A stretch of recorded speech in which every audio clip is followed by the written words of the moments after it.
पुरी जिला सामंतरा ब्लॉक अंतर्गत काजीसाही बस्ती रहती शेखर नोलिया प्रतिदिन डंगा साहाय्य समुद्ररू माछ आनी बजार रे बिक्री करी निजर परिवार पोषण करती। से परिवार कहले शेखर बाबू आउ तांको पत्नी शांता मैडम एवं तांकर दुईटी झियो नीता आउ कविता। नीता को मात्र 2 वर्ष आउ गीता बापांको सह माछ धराधरी करी बिक्री करिबारे साहाय्य करे। बड़ झियो कविता जन्मरू पोलियो रे आक्रांत। एही कारणरू शेखर बाबू 7 ରୁ 8 वर्ष धरी बहुत करज काड़ियारे बुड़ी रहिचंती।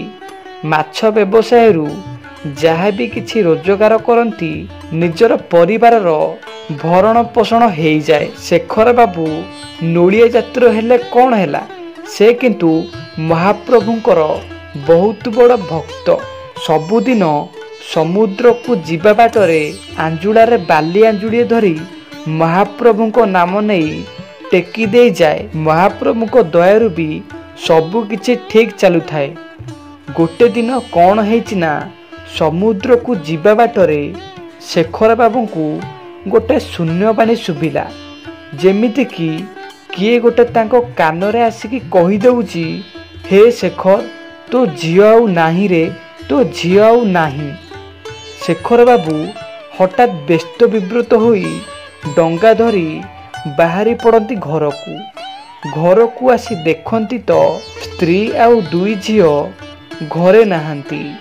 बहुत खोजा खोजी कला परे जड़े पड़ोशी ठू जानिबाकु पाइले जे स्त्री आउ झियो आंबुलांस रे मेडिकल जाइचंती। शेखर बाबूको मन को पाप छू थाए। से लुह सिंगाणी एकाठी करी जेतबेले मेडिकल रे पहुंचती तो जानिबाकु पाइले जे झियर हार्ट रे गोटे कणा होईची। डाक्तर बाबूको कहिबा कथा 25 दिन भितरे जदि ऑपरेशन न करा जाए तम झियो को केवल महाप्रभु ही रक्षा करि परिबे। आउ एही ऑपरेशन पई आपनकु 70,000 टंका डिपोजिट करबाकू पड़िबो। सेतबेलकू शेखर बाबू को चौदिग अंधार दिशुथाए। पाटिरू छेप मध्य सुखी जाउथाए। कौन करिवे बोली मुंड काम करू थाए।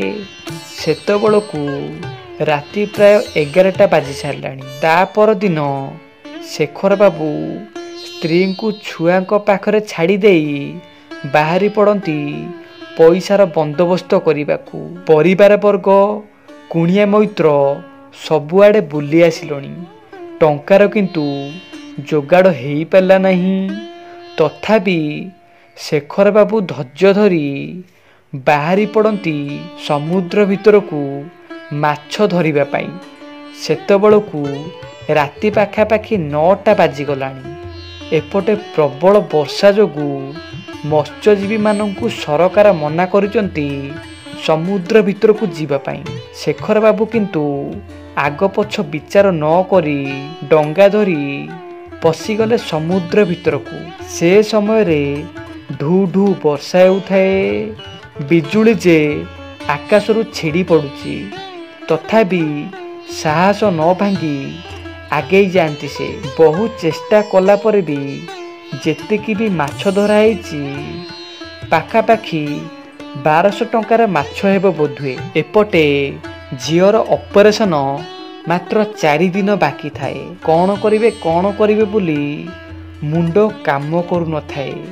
से समय शेखर बाबू कांदी कांदी मने मने कहती, हे कालिया काई गरीब भक्तटीर परीक्षा नौचु। आउ सही पारुनी रे, आउ सही पारुनी। जगा तो भक्त मानकर परीक्षा निए, किंतु भक्त हारी जीवा पूर्वरु निजे ही तार हाथ धरी आगे निए। शेखर बाबूंको सह किछि सेमिति ही चमत्कार घटिला। माछ धरिबा समय रे पुणी एक शून्यवाणी हैला शेखर बाबूंको, हे पागल जल्दी घर को जा रे, जल्दी घर को जा, सेठी तोते तो झियो खोजुची। शेखर बाबू ନିଜର କୋହକୁ କଣ୍ଟ୍ରୋଲ ନ କରିପାରି ଚାଲି ଆସିଲେ ମେଡ଼ିକାଲକୁ। ଆଉ ସେଠାକୁ ଆସି ଦେଖନ୍ତି ତ ଝିଅ ତା ବଡ଼ ଭଉଣୀ ସହ ସୁସ୍ଥ ହୋଇ ଖେଳୁଛି। ସ୍ତ୍ରୀ ହସ ହସ ମୁହଁରେ ଶେଖର ବାବୁଙ୍କୁ କହନ୍ତି, ହେଇଟି ଶୁଣୁଛ, ଆମ ଝିଅ ପୁରାପୁରି ଭଲ ହୋଇଯାଇଛି। ଶେଖର ବାବୁ ଆଶ୍ଚର୍ଯ୍ୟ ହୋଇ ପଚାରନ୍ତି, ହେଲେ ଏତେ ଟଙ୍କା ଆସିଲା କୋଉଠୁ?